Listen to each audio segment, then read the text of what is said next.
welcome to Gar Borras' Time Machine. Gar, we're getting ready to wrap things up for 2023. This is going to be one of the last episodes we do. We're going to be talking all about wrapping up our holiday 2023 season, talking about a classic Christmas special from 1966. I'm, of course, talking about the original animated version of How the Grinch Stole Christmas. Now, let's get into this. How big of a fan were you when you first saw the Grinch? I mean, it goes all the way back to the '60s. Yeah, late '60s. When it came out, I was a young child back in 1966. I think by that time I was about 10 years old. Yeah, I mean, back in 1966, it's the Beatles, the Monkey, Elvis is still king. I mean, this even, 1966, even just to give people a real timescape, I mean, even predates Black Sabbath and bands like that. Well, Black Sabbath came out in the late 60s. They were, they were the kind of one of those transitional bands. Because, previous to that, it was all hippie stuff. Crosby, Stills and Nash, Grateful Dead, Jefferson Airplane, that kind of stuff. Yeah. And then Black Sabbath, comes out, and it's very transitional. It really changes things in more of a hard rock, heavy metal direction. Very, very good. Let's get to the Grinch. So I would just try to give people a time frame of when this was. But when you saw this animated special, you're 10 years old. Had you read the book before? I was curious. Had you been aware of a book because it's of course based on the book that came out in 1957 by Dr. Seuss? As a child, I was never really, I don't think my parents ever bought us Dr. Seuss books or anything like that. So, we knew about Dr. Seuss and stuff like that, but in my household, Dr. Seuss wasn't a prevalent thing at that time. Sure. For our household. Sure. Yeah. And what's interesting about the Grinch is like I'm very much like you. I must be honest. I was born, of course, in 1971, so this comes out a few years before I'm born. But I remember seeing this cartoon because for years they would show it every Christmas. Around Christmas time, of course, every year, for people to watch on TV. It was a TV special. And I was reading, originally the reason they put this together was they had a big hit with Charlie Brown's Christmas, like the year before in 1965. And it was Chuck Jones who was involved in all those great Charlie Brown, Tom and Jerry cartoons, Looney Tune cartoons. That he wanted to do an animated special on the Grinch, and he was the one that actually went to Dr. Seuss and approached him about doing it. Yeah, and in doing the research for this, I found out that he was considered the top dog for animators back in at that time, mid-60s. Yeah. And I was really kind of surprised at they really threw what was considered a very, very large budget to them to be able to put this together. When I was basically CBS was capitalizing in 1966. They were capitalizing on the success of Charlie Brown's Christmas. Yeah. Because the year before they had done that, and it was just such a huge success that they decided that they wanted to do another animated special, and so they really, it was like gigantic compared to the budget that they gave to Charlie Brown the makers of the Charlie Brown Christmas, the amount of money that they got for that was like just tiny compared to the budget that CBS gave to the Grinch, to do their animated special. And after the success of Charlie Brown's Christmas and eventually the Grinch animated TV special, I heard in the 60s, that's around the time all those other classic Christmas specials we tune in every year now. I think that's around the same time, in the 60s, that like Rudolph the Red-Nosed Reindeer was made, and some of those other, like Frosty the Snowman, the animated Christmas special. So once they started seeing success with these holiday specials, they started to pump out more and more of them. Well, yeah, and the Christmas specials used to be a very prevalent part of TV back in the 60s and the 70s. I remember, families would look forward to Christmas specials, and the promotional commercials that were on TV were very high budgeted and everything, and so there was a lot of excitement during that time, and I kind of miss that because it seems that back in the 80s, Christmas specials started to wane. Sure. They were still doing Christmas specials, but they just weren't as popular as they were in previous decades. But I just remember, that whole Christmas thing, that was going on during that time period, and it was very prevalent back in the 60s and the 70s. We have Christmas specials and things like that today, but they're not big, they're not as prevalent, it's not what it used to be back in the 60s and the 70s. There's not that anticipation as we were talking about when we did our episode like on the Wizard of Oz, where you'd anticipate around Thanksgiving, Christmas time, they would air that, every year. You'd have anticipation. Okay, I'm gonna watch that, and if not, I'm gonna tape it. I mean, that's the other thing when they had the invention of like VCRs. Like, okay, what am I going to watch? Am I going to watch Charlie Brown's Christmas, or am I going to watch How the Grinch Stole Christmas? It's playing the same night. Which one do I watch? So, a lot of us would tape one of them and you'd watch the other one. And again, there was that anticipation. And either, nowadays to watch these classics that we've been talking about, these holiday classics, you either have to have a copy on DVD, or maybe if you're lucky, you can go on YouTube and you can find them on YouTube, or there's other like streaming services where you have to go, I think, for example, to see some of the Charlie Brown cartoons. You go to certain streaming services and you can find it there, but it's not as readily available, and I do agree with you. I don't know why they don't make new Christmas cartoons and stuff like that like they did when we were growing up. It's all changed. Yeah. And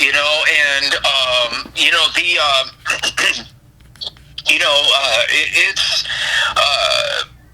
there wasn't as much vying for your attention back in the 60s and the 70s,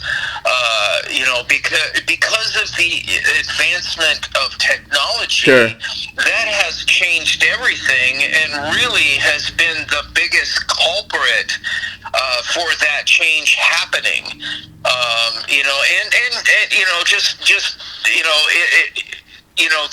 These are things that,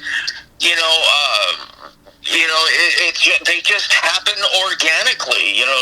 Nobody put out some big plan or anything like that. It's just the advertisers and the people putting out products reacting to how the landscape has changed. Sure. Because they still have to advertise, and they still have to, generate income. And another thing that I used to really, really enjoy about entertainment and TV and all of that stuff, in the 60s and the 70s was that all of this was free. Sure, sure. It wasn't. You didn't have to pay for cable to have your TV channels. You didn't have to. You didn't have all of these other things that are, basically sucking all the money out of your bank account like it is nowadays. You basically turned on the TV. Now you don't have the cornucopia of choices.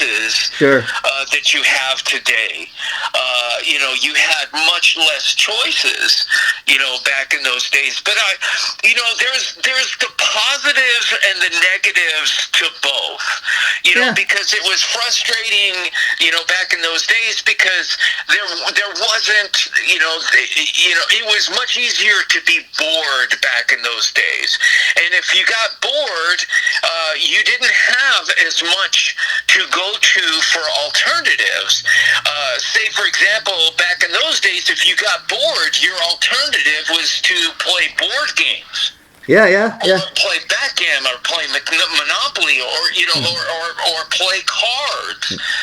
When you got bored back in those days, that's what you did. You looked for alternatives, and those were the alternatives.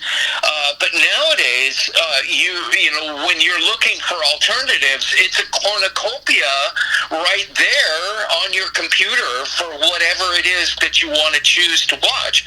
So, like I said, there's pluses and minuses. Pros and cons for both. Yeah. You know what I mean?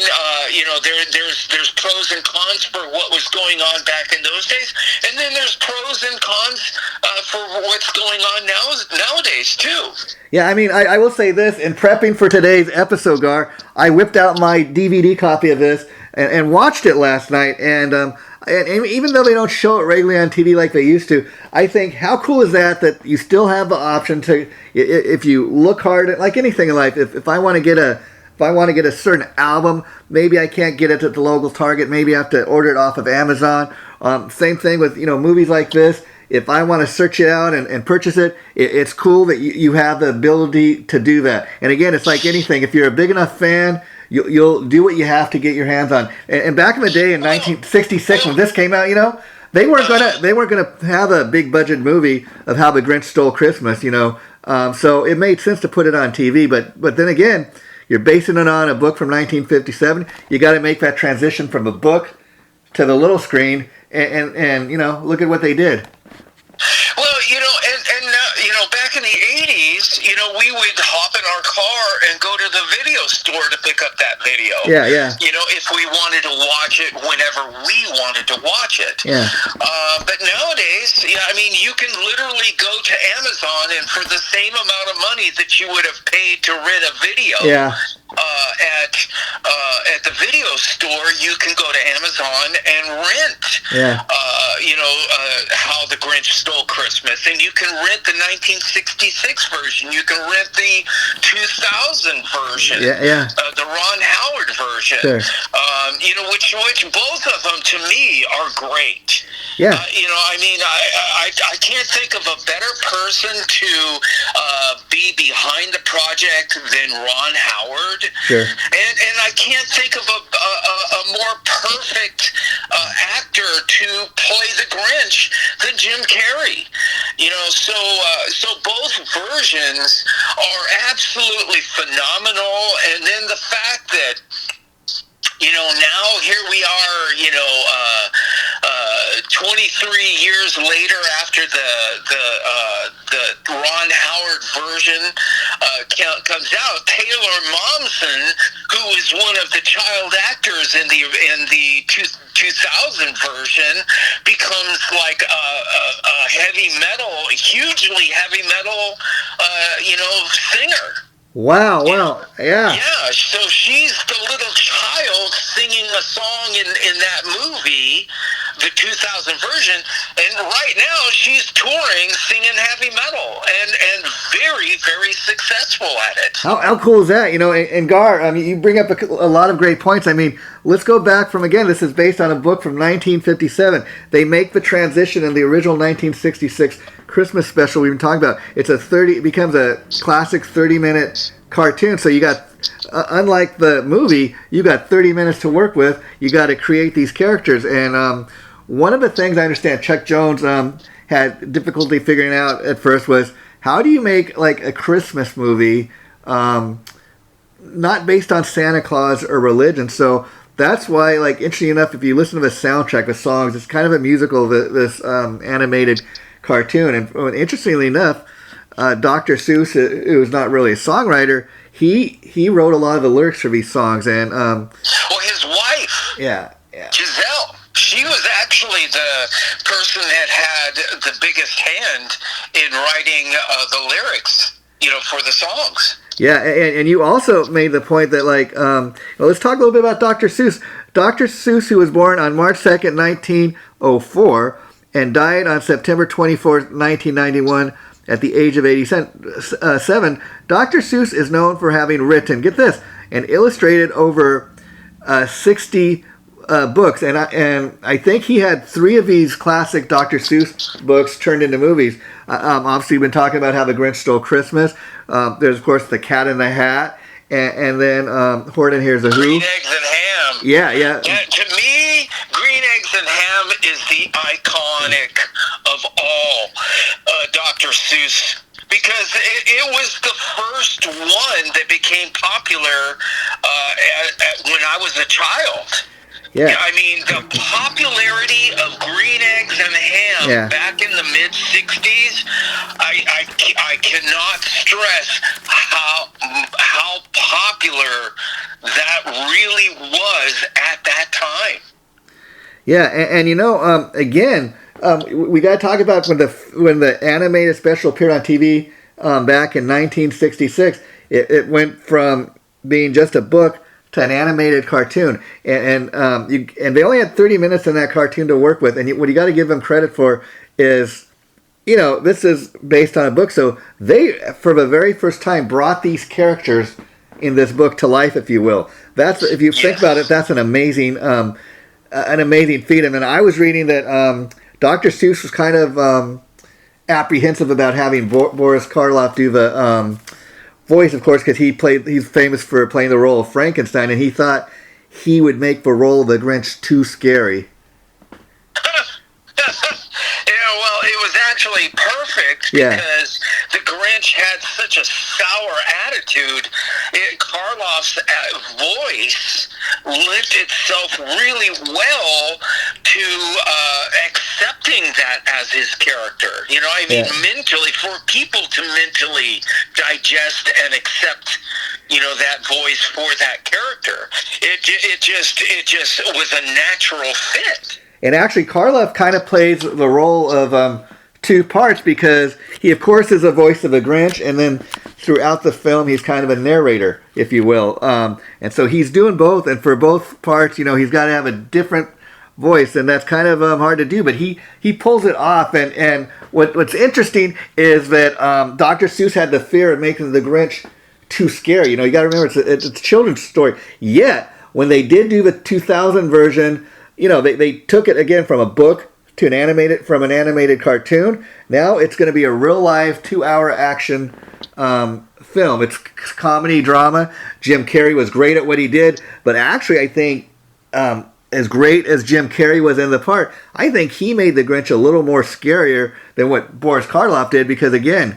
it's in a movie, it's 2 hours long, and they're really bringing the Grinch to character, because it looks a lot more real life than it did in the animated cartoon. Well, but then again, there's a lot of difference between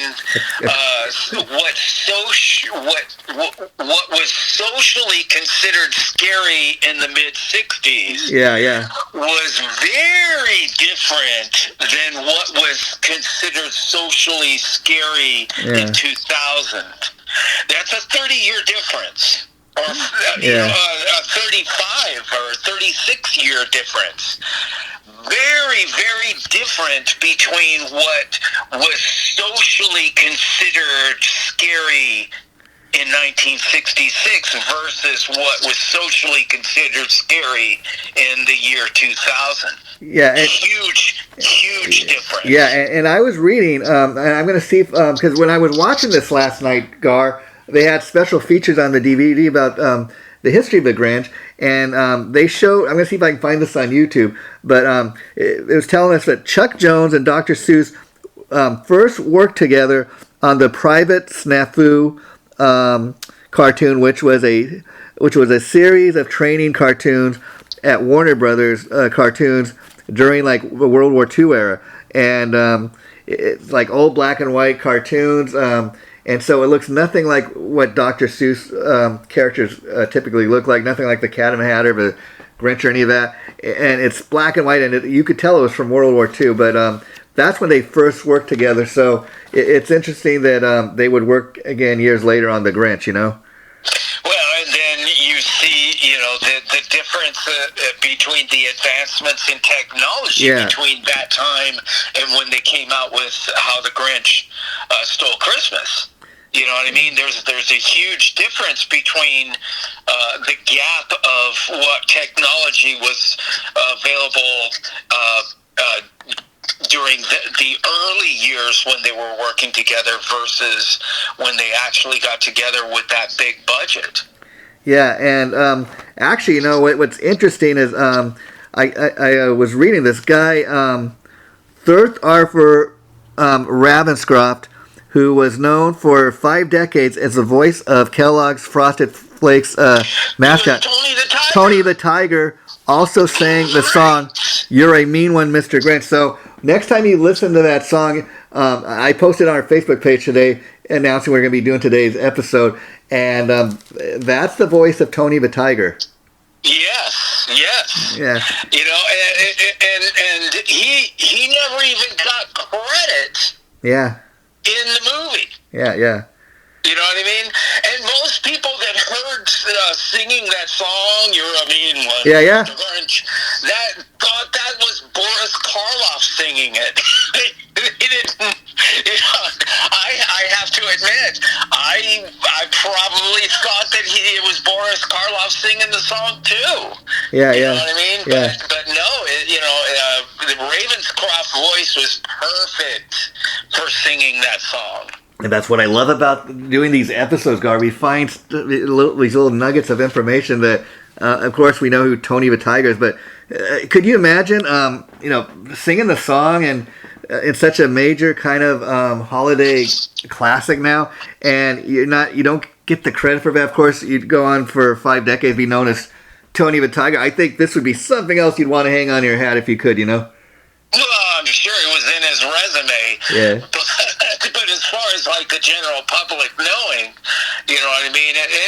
But dude, things were so much different back in those days. Yeah.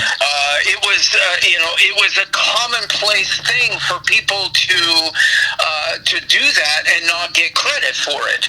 Nowadays, because of contractual obligations and the complications of how complicated contracts are nowadays, everybody gets credit for every single little thing they do, including somebody that just staples a couple of pieces of paper together. You know, they get credit for it. I'm overstating what my point is, but it's just nowadays everybody gets credit for everything, even the most minute thing that you contribute to a movie or a TV show or a project. You know, it's very different from the way it used to be. A very commonplace way back then for people to do things and not get credit for. And again, you make a great point, Gar, because, I mean, you look at the entertainment industry today, I mean, anybody that even writes the littlest of a guitar solo gets a songwriting credit. I mean, back in the day, also talking about the Grinch, I was reading, they had other musicians and singers, sing on the track, in the background vocals and stuff. None of those people, as you said, got that credit for that. Now today, for people that do the same type of work, it's a very different world. And maybe because these people, these entertainers back then, they went through went through this, people learn, and as technology advances and stuff, like, okay, well, you know what, anybody that plays, even one guitar solo on the song, it gets credited or they get paid or whatever. They get their just desserts as there's of course always an exception. Maybe somebody that agrees to do a session as a ghost musician, that's different. But again, it's a very different world because of what some of these entertainers in the past went through. If you write an original song, you get royalties now. That wasn't always the case. Well, it's the mishaps that wound up happening to other people that wound up motivating people to demand those changes to be made. Yeah. You know what I mean? Because people rely on this stuff to be able to make their living.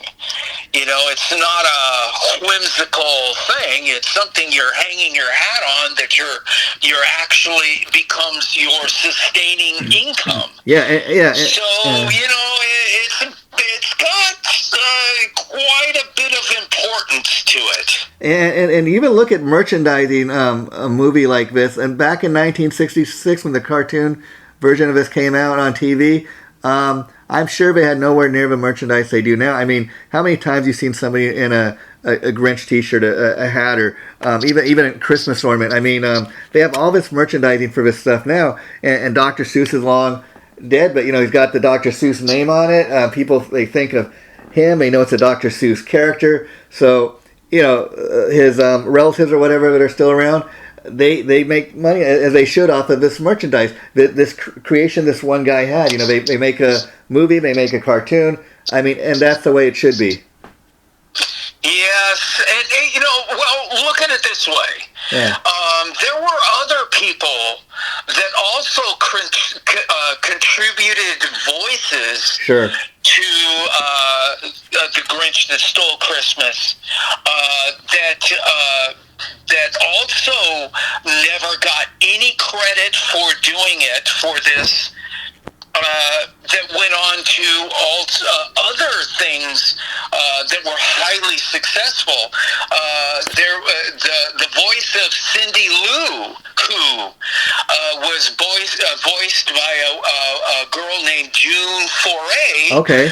Who was the voice for Rocky and Bullwinkle. Wow. I never would have... that person did the voice for Cindy Lou in the cartoon version of this. June Foray had done so many cartoon characters that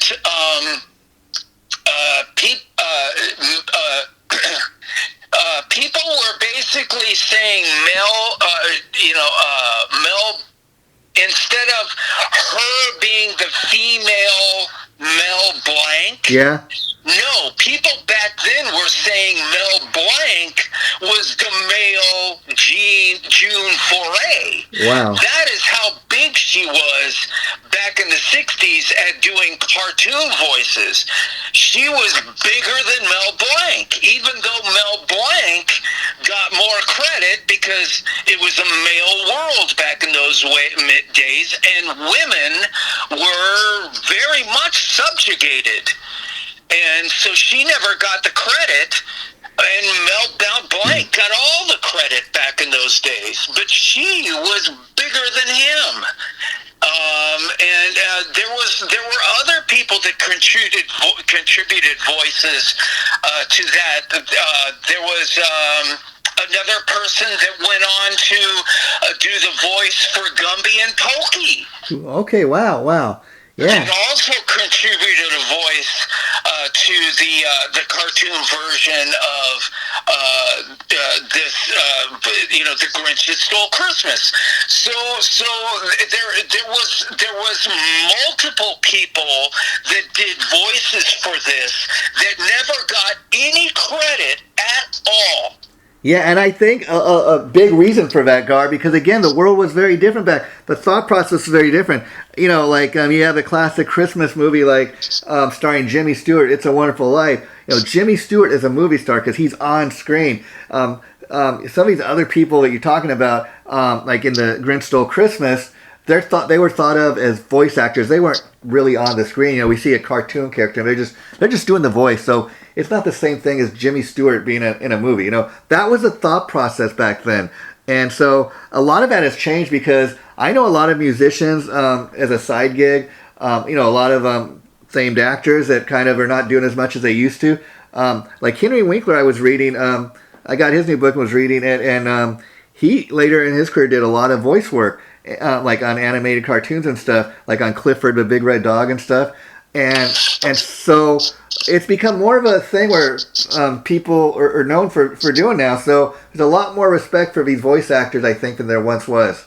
A lot more, you know, and it's become an industry in itself. Yeah. You know, it literally has where, you know, say back in the mid-'60s, really didn't get that much respect. Nowadays, you know, very famous actors and actresses are clamoring to get gigs for voices for major cartoon movies. Sure. It has become a major thing these days. And, you know, Gar, getting back to how the Grinch Stole Christmas, I got to ask you, now, as a character, what do you think of the Grinch? Now, going back to the first time you've seen this, I was curious, like, as you're seeing it for the first time and the Grinch comes on the screen for the first time, what was your thought of him as a character? Did you hate him right away? Was it a mixture of love and hate? How would you describe your first impression of the Grinch? Well, to be honest with you, my first impression is that he was always green. Yeah, okay, yeah. You know what I mean? You know, the fact that the book version, he was never green. Yeah. You know, it was all black and white in the book version.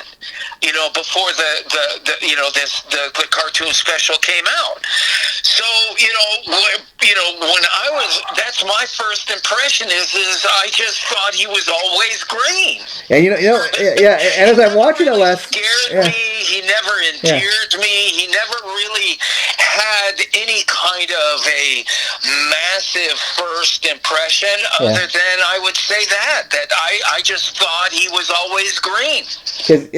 Watching the film last night, I can't help to think again, transitioning from, a book to an animated cartoon, you got to bring these characters to life. And being a Christmas movie, I'm watching this last night thinking, the Grinch to me, when I look at it now, kind of looks like a Christmas tree, kind of a rotten Christmas tree tied up, kind of, two eyes brought to life, green like a Christmas tree. That's kind of what I was thinking last night as I'm watching it. And also, there's this, when you first see, at least for me, when I first saw the Grinch, we're supposed to not like him. He's supposed to be mean and nasty and hate Christmas. He doesn't like noise. He wants to ruin everybody's Christmas. So for the first half of the film, you're like, oh, what a creep. This guy wants to ruin everybody's Christmas. But then, of course, like all great movies, cartoons, and films, by the end of the film, it's got a great message because he sees the error of his ways. He didn't really want to ruin everybody's Christmas. And he was so impressed when Cindy Lou invites him to have dinner with her and her family. He almost feels like, what a jerk I am. And he ends up seeing how great Christmas really is. Well, I in preparing for this particular episode, there's something that dawned on me that I don't think that I had ever really realized before. Yeah. The theme for almost everything that you see that's Christmas oriented, that's classic, and I really have to put the importance on what I'm saying now. That's classic. Yeah. You know what I mean? Underline under that's classic. Is that all of the classic Christmas stories have that transformation thing going in the storyline. Yeah. Where they're mean, they have bad characteristics, they're selfish, they're greedy, they're always angry, misunderstood. you know, Yeah. Then they reach a point where they realize their ways, and they make this transformation into deciding that they want to be a more compassionate, a more thoughtful, a less selfish, less greedy person, and more giving. And that just seems to be the thread that ties all of those classic stories together. They all have that to the storyline. A Christmas Carol, It's a Wonderful Life. You see what I'm saying? They all have this transformational thing, just like the Grinch. He realizes, and he makes this transformation, and I never realized it before, but it's the running thread through all of them. Yeah, which is kind of makes you think, like when you read the Chuck Jones, like his biggest fear about making this was not knowing, okay, how are we going to make a cartoon about Christmas without having anything about Santa Claus or mentioning anything about religion? And I think they accomplished, what he was kind of fearful. They accomplished with this movie that they were able to do it without having Santa Claus or being a typical Christmas movie. I mean, the interesting thing is, I think all these years, this is like 2023 marks the 57th anniversary of this film, Gar, and 57 years later, what we can say definitely is not just the animated cartoon and the movie, but the Grinch in general is a big part, has become a huge part of pop culture. And I say this really around Christmas time every year, because I think just as much as we can say Santa Claus, Frosty the Snowman, Rudolph the Red-Nosed Reindeer, I think, around Christmas time, you see TV ads and stuff on the internet, all these things having to do with Christmas, like people making ads about the Grinch as well. The Grinch is just as much a representation of Christmas every year as all these other characters I mentioned, and I think that's a big statement right there.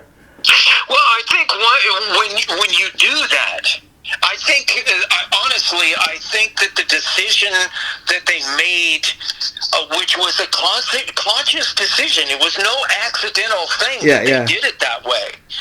I think that the decision,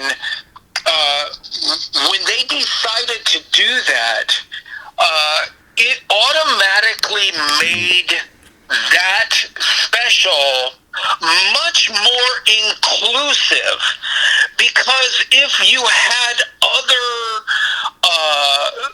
upbringings that were not in line with that, if they would have done that, it would have excluded massive amounts of people that are also part of society. And honestly, their decision to do that made that cartoon much, much more inclusive because of it. Yeah.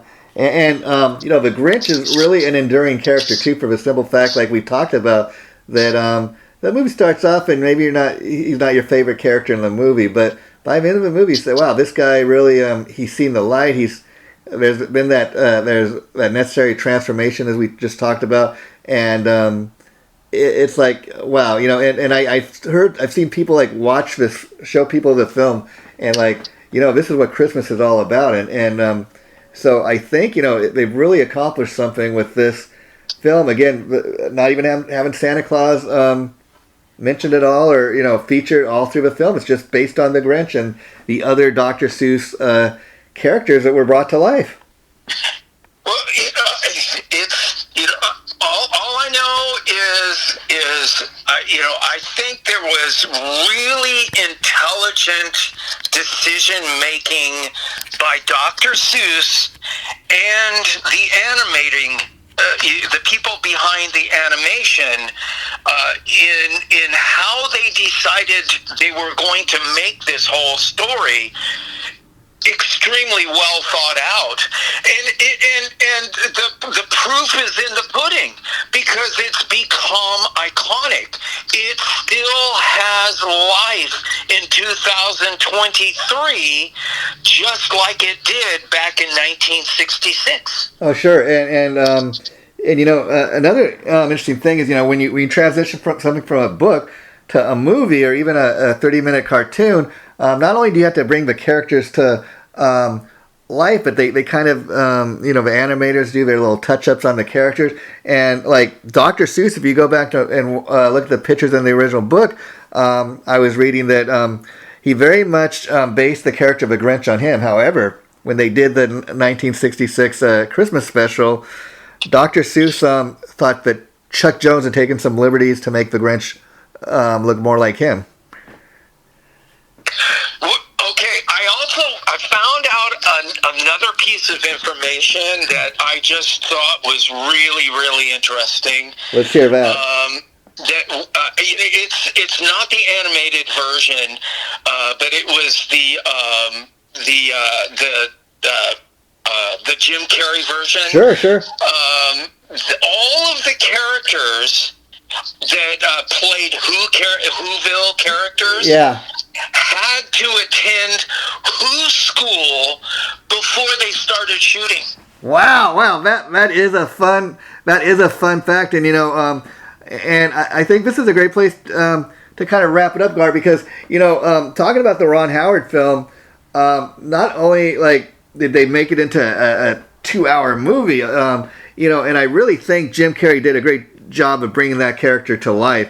It was a combination of lovable, funny, scary. I'm talking about the character of a Grinch, of course, and what I loved about the film, Whoville is this place that we've heard about, you know, in this book, in the original cartoon, now in this movie, and I thought Whoville they really brought to life in that movie. I mean, that may not be a real place, you know, in the world, but wouldn't it be nice if there was such a place you could go visit?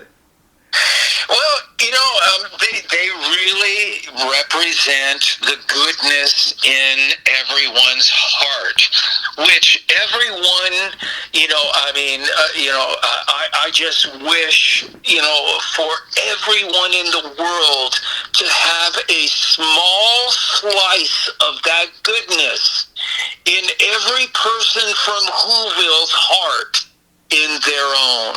And I got to ask what you thought of the character of Max. You know, Max the dog, because you know, even in when the Grinch starts out as you know, the villain in the picture, I mean, Max is one loyal sidekick through the whole film. I was watching this thing on how they made the film and on the story last time. I was watching the DVD, some stuff they had in the special features. They were saying like Max was his loyal sidekick. Max didn't want to take part in all the shenanigans of stealing everybody's presents, for example, but he took part in it because the Grinch was his friend, his master, and he had to kind of go along with what he did. So once again, not the nicest person, the Grinch, in the beginning of the film, but even he had a loyal sidekick. Well, you know, and you know, it's just, you know, when you see the small heart getting bigger and bigger and bigger, you know, I mean, to me, you know, that's, you know, I just, you know, it you know, all of, why is it that we only celebrate the realization that we should make this transformation? Why is it only during Christmas? You know what I mean? Yeah. Why is it that it always winds up being resurrected always during the Christmas holidays? And we don't embrace that same mentality the rest of the year. I don't understand that. I personally don't embrace that in how I choose to live my life. Yeah. I personally feel that every single day of the year is open season for that to happen in anyone's life. And it should not be reserved to just the holiday season for people to be making these kind of realizations and things like that. In all reality, we should be embracing that for the entire year, and it's a real shameful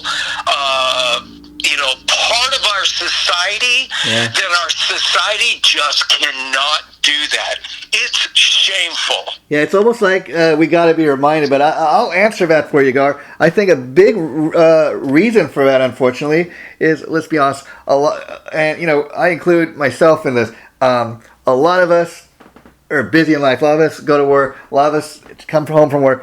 We're tired, and unfortunately, we got other things on our mind. And I think Christmas, even Thanksgiving, is the 1-2 times of the year where, like you and I have celebrated, the last couple of years of doing the show around this time every year.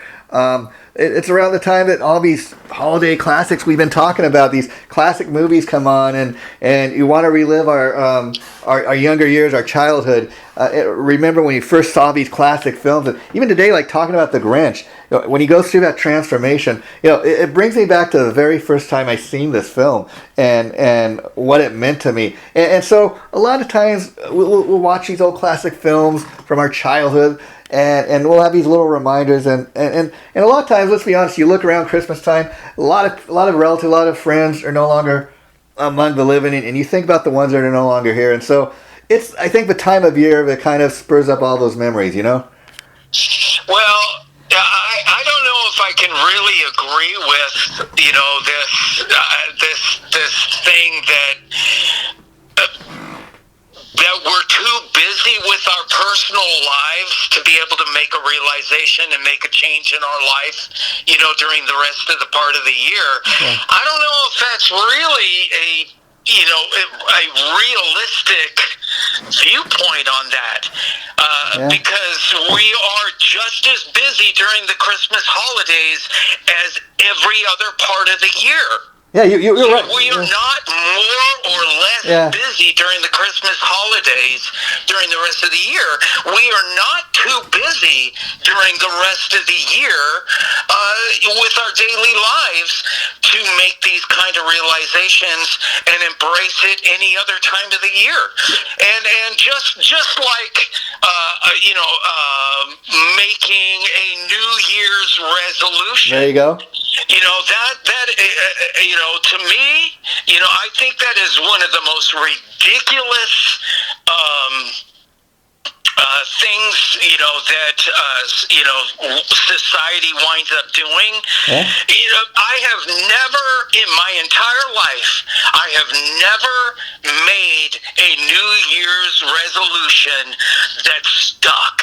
Well, that's all of us, Gar, and you are so right. I mean, I think that it's wrong to say we're too busy. I guess the point I was trying to make is that, like, maybe it's one time a year where it's more in our face, we're more reminded. I'll give you an example. Like, even walking down the street, you might see the Salvation Army out here around Christmas time, looking for donations, or you might see people raising money for the homeless, and they do that all year. But it's kind of more out there during the holidays. People want to help those less fortunate, and I think that's the point I was trying to make. It's kind of more, because a lot of times, let's be honest, don't want to think about that stuff. You'd rather, a lot of us would rather, not have, but then. You're reminded there are people, like, I told you before, I work with disabled people, and it's a reminder to me every day when I go to work.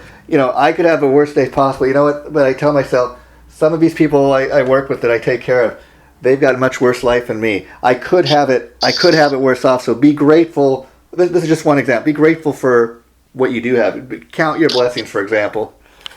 Yes, yeah. And that gratefulness should be year-round. You are so right, brother. Yeah.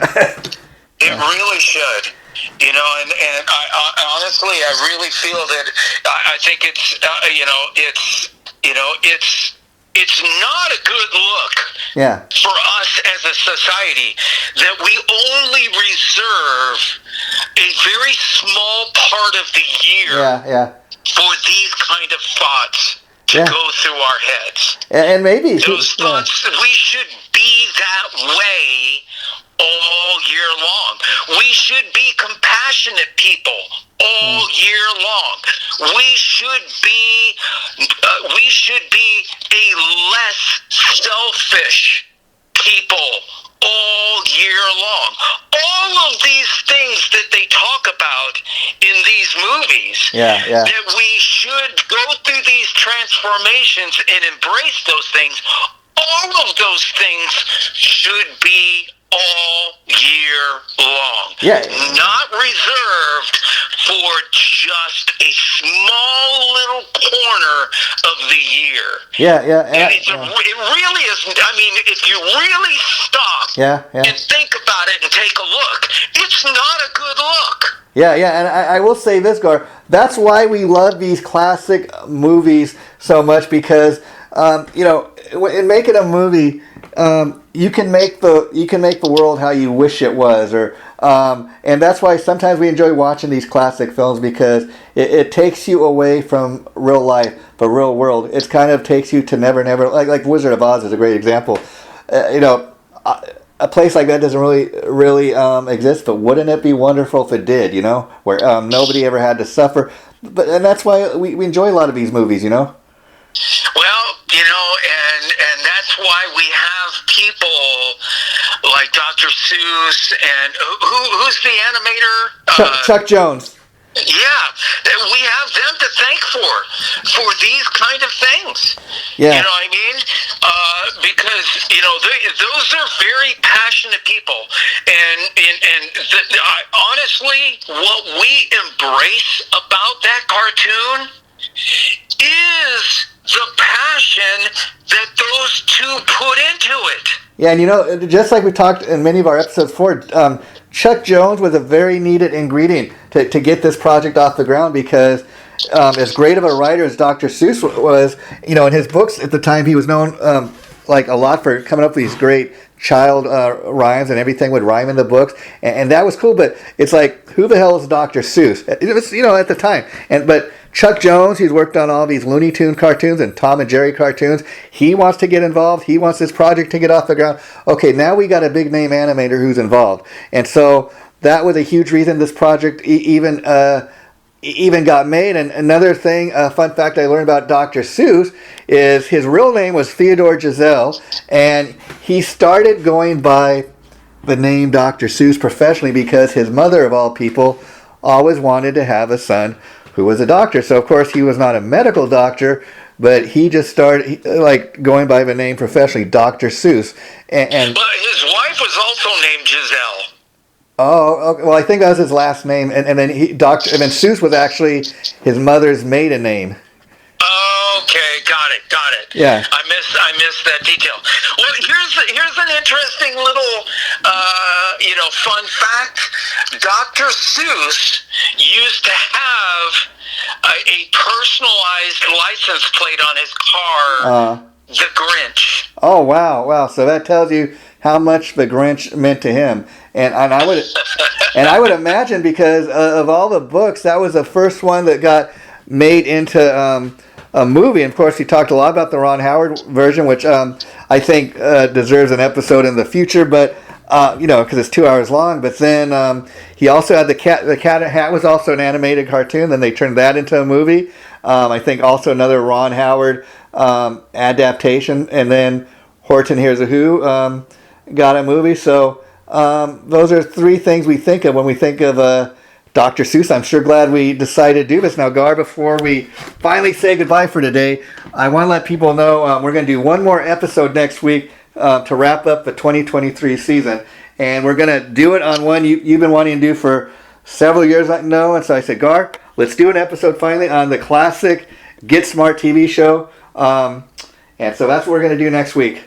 Oh my God, the Get Smart is kind of, one of those faded classics. Yeah. You know what I mean? Because because, you know, there's a lot of young people that will have absolutely no idea anything about Get Smart, or, you know, but man, back in the 1960s, wow, was that a wildly popular and wildly funny show. Yeah, I mean, yeah. it was really fun. It had to be an absolute blast for all of the actors and actresses to play parts in that TV show. I mean, they must have had an absolute blast doing it. Yeah, and we're going to do it for that very reason, Gar, because like you said, there's a certain people, the younger generation out there, that only think of that Get Smart was a movie. I